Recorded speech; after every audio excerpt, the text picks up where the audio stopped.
Fellas, you know Degree Cool Rush deodorant, right? Well, last year they changed the formula, and guys were mad about it. One dude even started a petition. So guess what? Degree heard us, admitted they messed up, and brought the original Cool Rush scent back exactly how it was. And it's in Walmart, Target, and other stores now for under $4. So grab some and remember why its cool, crisp, and fresh scent made it the #1 men's antiperspirant for the last decade. Degree Cool Rush is back, and it smells like victory for all of us.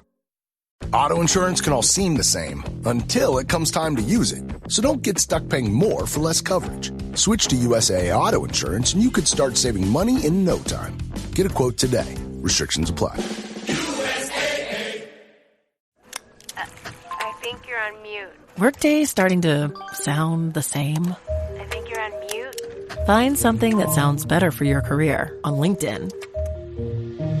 With LinkedIn Job Collections, you can browse curated collections by relevant industries and benefits, like flex PTO or hybrid workplaces, so you can find the right job for you. Get started at linkedin.com/jobs. Finding where you fit. LinkedIn knows how. From the Fifth Quarter Studio in Madison, Wisconsin, you're listening to High School Hoops with your hosts, Steve Collins and Jake Stager. Hey, everybody. Welcome. High School Hoops, episode 110. Today, we're going to talk to John about, and this is our last one with the Princeton offense. And if you're thinking of jumping in, if you liked what you've heard the last 4 weeks and you're listening to this in real time, you better go over to Teach Hoops Princeton, teachhoopsprinceton.com. And sign up because he's doing those masterminds. It's not too late to jump back in. But this week we're going to talk about, how it all is kind of a system based. Having good players. Everybody can kind of do it. How you can kind of incorporate all of this into the Princeton offense. But before we jump into talking about the Princeton offense for the last day here with John, I'd like to give a big shout out to our two sponsors. Dr. Dish, the #1 shooting machine on the market. I just love them. Go over and check them out. Mention Coach Unplugged to give $350 off your next purchase. Also, go over and check out teachhoops.com for coaches who want to get better. Office hours, one-on-one calls. I would argue that there's nothing like it on the web.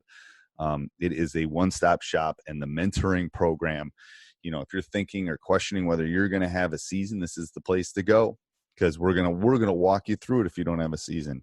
Why buy all these other programs where you can do it all at one spot? So come on over and join us at teachhoops.com, and let's head off to the podcast with John. Again, if you haven't signed up, www.teachhoopsprinceton.com, and you can get in that mastermind.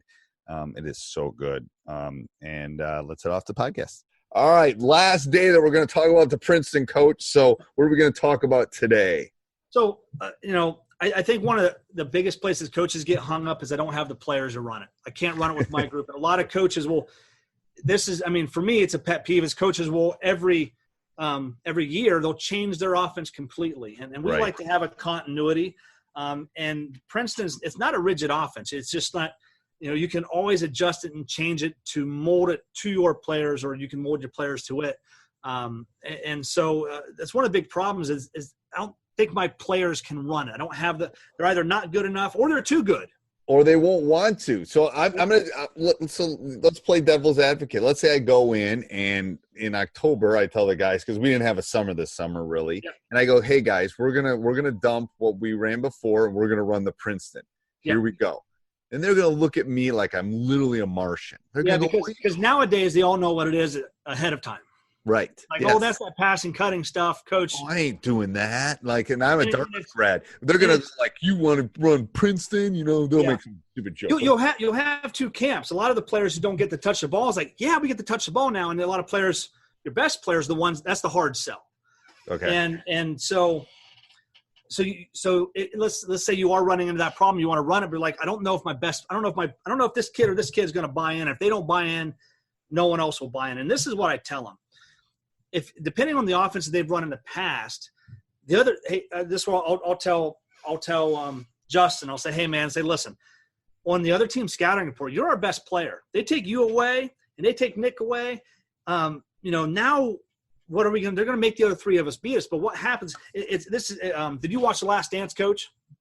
with Jordan? I have. I haven't watched all of it. So I've watched it twice. Okay. And one of my favorite parts was in the beginning there. I think it was episode 2 or 3. Okay, I did watch those. This is when Tex went so everyone they weren't running the triangle in the 80s, and then when they hired Phil Jackson and Tex Winter had to go to Michael Jordan. So we don't know if Michael's going to do this. So we got to explain to Michael, because if Michael doesn't want to do it, we're not doing it. We don't, he's Michael Jordan. Right. And what Phil Jackson told him and Tex Winter, what they said was, listen, if we keep doing this Jordan rules is never going to go away. What the Pistons are doing to you in the 80s, the Knicks are going to do to you in the 90s and everyone else. Right. So they're just going to gang up on you. But if we can get the other players involved, and you can show confidence in your team, and we can let them play with the ball and you not dominate it, we can take all those double teams, those hard fouls away from. We can keep the defense honest by making them guard everyone else, and that's going to free you up as our best player, all right, to take over the game. So the ball is always going to come back and find you because you're our best player, right? And everyone knows that. Everyone knows who the best players and the scorers. Everyone goes to say, listen, okay, no, let me pass them. Oh, great, now. All right, now Sarah's got the ball. Right. We can all relax, go to town and score. And that's how we sell it to our best players. It's going to free them up because they can use the offense when they want to use the offense, but your best players are going to be able to deviate and create their own. Well, it's the physical part too with Jordan. He was getting the crud beat out of him. I call it the Giannis rule because Giannis ain't getting the LeBron Michael calls right now. Like he's not. I'm a Bucks fan, obviously, but he's not getting those calls. They got to run the ball's in his hands so much that they're just literally they're flopping when he gets off the bus, trying to take a charge on it. Yeah, I would love to see Giannis run triangle. Yeah, or run Princeton. Right, something where. Yeah, and this is kind of cool, offbeat a little bit, but Princeton and triangle, you actually teach them the same way, and they're both very similar, except Princeton's going to do more for your role players than even triangle. Well, triangle, your best players are still getting your role players their shots. I think the system that Princeton is designed to do is to help your role players out even more. And your next thing is going to be, okay, well, now I've sold it to my best player, but my other players just aren't good enough. And one of the best quotes ever was from my mentor when I was an assistant. He said, I heard him tell our JV coach at the time, he's like, well, coach them, coach. Right. And that's what we do. We're in the player development business. We are. So let's go. The Bucks obviously have another all-star and some really good players. But let's say I got a stud. Yep. And then I got a bunch of role guys. Can I run the Princeton with one stud and a bunch of role guys and win? Yeah. And I actually had that one year. I had that one year where I was afraid. I was like, well, he's head and shoulders. He was actually our only returning varsity player. Okay. And I'm like, he's going to not trust these guys that's never played varsity before, and he's going to try taking over games. I'm going to fight this all year. What actually happened was, because he had run the offense for 4 years, is he's like, hey, if I give the ball up, it's going to come back to me. These guys know. And he would get his shots regardless. But what it did was it allowed – the defenses couldn't gang up on him. We'd put him on the wing, and they'd try to double team, and we'd send them back door, and we'd do a couple things. And they couldn't do that because now they're not guarding kid, and we get easy stuff. So for your stud's going to be fine because everyone knows he's your 20-point, or she's your 20-point a game player. Everyone knows the ball. She's going to get hers. He's going to get his. But what it does is now in practice we hammer skill work like you wouldn't believe. We spend no less than 30 minutes a day working on skill work in our 2-hour practice. Really? We'll start out ball handling. We don't spend – now, this is kind of I really kind of like this. I heard the Princeton guys do. They don't stretch during their practice. They if you want to stretch in the locker room. But we come right out with our ball handling stuff. Then we get right into our passing stuff. Then we get right into our layups. And then when we teach our guards to score. So we're doing post work. We do it in our skill session. Okay. We do that with everybody. Guards learn to score on the post. So now we're teaching a guard who might be a role player, but maybe our guard's 5'9", and the kid's guarding them is 5'7". But hey, you know how to score in the post. Now you got 2-inch advantage. You're a little bit more than a role player now in the post. So let's get you down there. And when you're down there, we're gonna do some movement, get the defense out of the lane for you, and see if you can go up and get in a bucket. And your role players are gonna learn within this offense where they can score, how they can score, where their shots are going to come from. And if they're in a part of the offense, and they're like, okay, this isn't my spot, I'm going to move the ball and move on to the next thing, and I'll just wait till the spot comes. And that's how your role players really buy into this. Explain to me. So just give me a generic so people know what you're talking about. Give me a 2-hour practice. How much you spend on how much you have to spend on the offense? Yeah. So this is the big thing. Coaches will tell me, it's like, well, hey, I want to run this offense, but I'm not practicing. I'm not working on the offense for 90 minutes of our 2-hour practice. Right. And that's, I can tell you that would be a concern. Yeah. And Bill Carmody, when he was at Northwestern, he would say that it's like, we work on our offense the entire practice. We don't work on defense at all. He would actually he said, we're guarding each other all day and we get it done, but they would work on their offense all day. And they were one of the best at it, but you can't do it at the high school level, especially because, the players you have. So what we do is I break our practice down into 4 quarters. First quarter is all skills. So we're doing all of our skill work for the first 30, even 35 minutes at the beginning of the year. Okay. We might knock it down to 25 by the end, but we're always working on the skill works.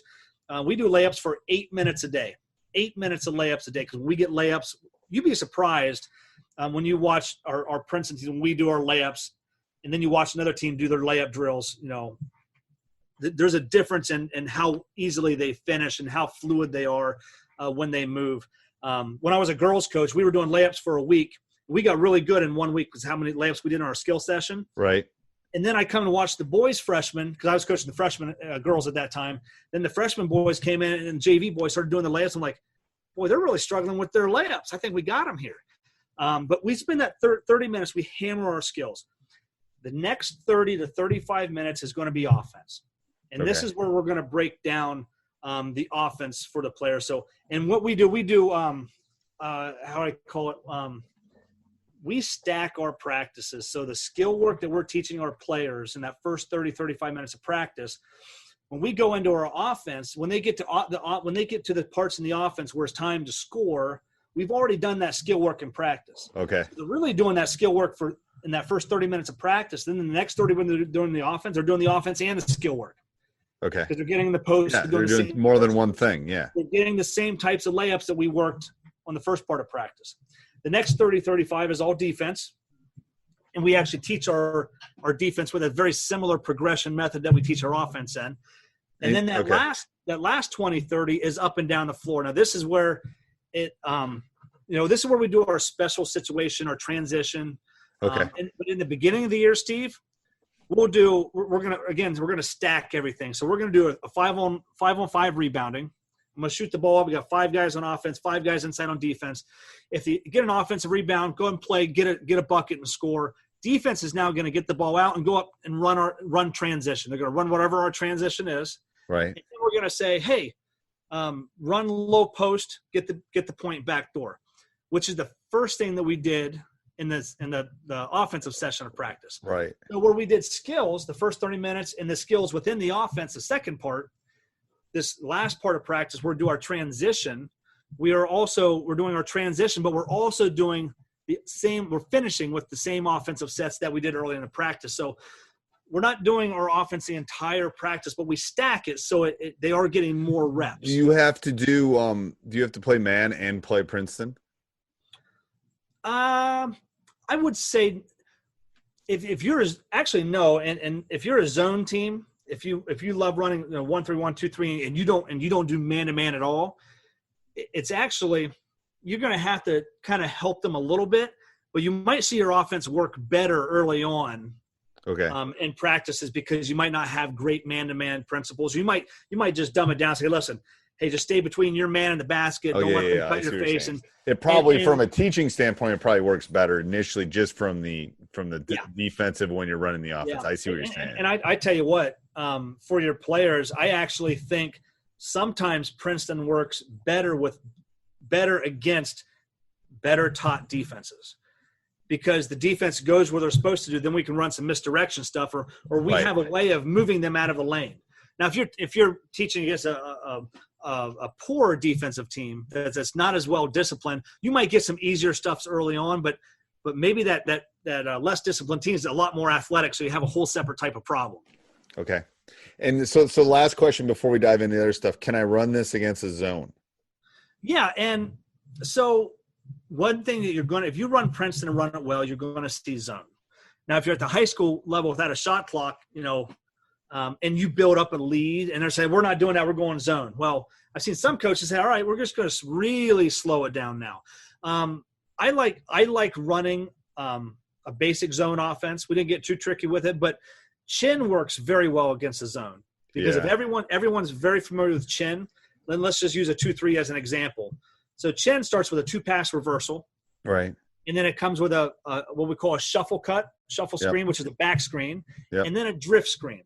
Yeah. So if you're writing this down, if you're kind of drawing it out, so the 2-pass reversal, what does the defense, the 2-3 do when that ball's on that other wing? The two top guys shift. Right. Top one elbow guy goes to the ball, the other elbow guy goes to the elbow. Right. Well, that 5-man sets that shuffle. What we'll do is we'll send that shuffle instead of into the low post like we would do versus man, we would send them to the short corner. Okay. And then that 5-man, they're going to set that drift like normal, but they're setting that drift against the zone guy. Okay. And actually it works out well because when we come off of that drift, you have your bottom 3 guys. It's that wing guy on that other side. Now we're driving that gap. Does that wing guy commit to you, or does he commit to the player out on the 3-point line? I've had 3. You drive. Now, if you drive, you're going to be driving into the 5-man defender, and if that 5-man defender steps up, now we've got that short corner guy ducking in. It's easier to see on the board, but chin works very well. We wouldn't run a lot of Princeton against a zone. Anything with that shuffle cut, drift cut works very well. Yeah. Just the movement's through too. If you can get movement, zones don't like that. I tell you what, we use zone as a confidence builder. Say, hey guys, they're scared of you. They don't want to guard you. They don't want to guard you. Fundamental. Hey, we want the ball in the short corner, high post, and we want to skip and reverse it. If we can do that against a zone, and we can score 1, 2, 3 buckets or get 2, 3 easy looks, I was like, your eyes. If you're a player, your eyes should light up. Hey, no one's responsible for me, and if I get in this gap and this gap, we're making things happen. Right. I know. I used to love when people would zone us. Yeah. So tell the coaches how they can learn more about this, Coach. Yeah. So we are actually doing a 3-day live event online.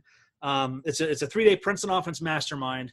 If you go to teachhoopsprinceton.com and sign up and register there, it'll either, depending on when you're listening to this podcast, it might be a wait list because we're only going to do a couple a year. Okay. We did 3 or 4 this last year. We're probably going to do one now, maybe 1 or 2 next year. So it may say wait list or register. Either way, put your name and email in there, and we will email you when this is happening. We're actually going to be doing this in about a month, so middle of September of 2020. Okay. Yep. We're going to be doing this. It's going to be live, either on Facebook or YouTube. I'll let you know at the time. Okay. But we're going to be doing it live. And you'll be able to ask questions. So I'm going to go through a lot of what we're teaching. And then if you have questions, I'm going to teach as much Princeton as I can at a foundational level, so that if you're new to it, you can say, hey, this is going to work for me. I see that now. I see how my players, even though they're not these kind of players, can play in it. Right. And I think it's going to be great. It's going to be it'll be great because you'll be able to ask questions, and it's not going to be a 15-minute thing. You're going to know if you want to run this or not. Sure. I know. Coach is teasing me off the air that he's going to convince me to run it next year. So we'll see. There's a possibility. There's a reason we're doing this. So, well, thank you, Coach. I appreciate it. Thanks, Steve. Thanks. Hey, everybody. I hope you're enjoying this. If you are, maybe go over and check out Coach Collins' other podcasts, Teacher's Side Gig and High School Hoops. Subscribe, leave a 5-star review, maybe. And then also you can go over and check out teachhoops.com for coaches who want to get better. All right. Have a great day.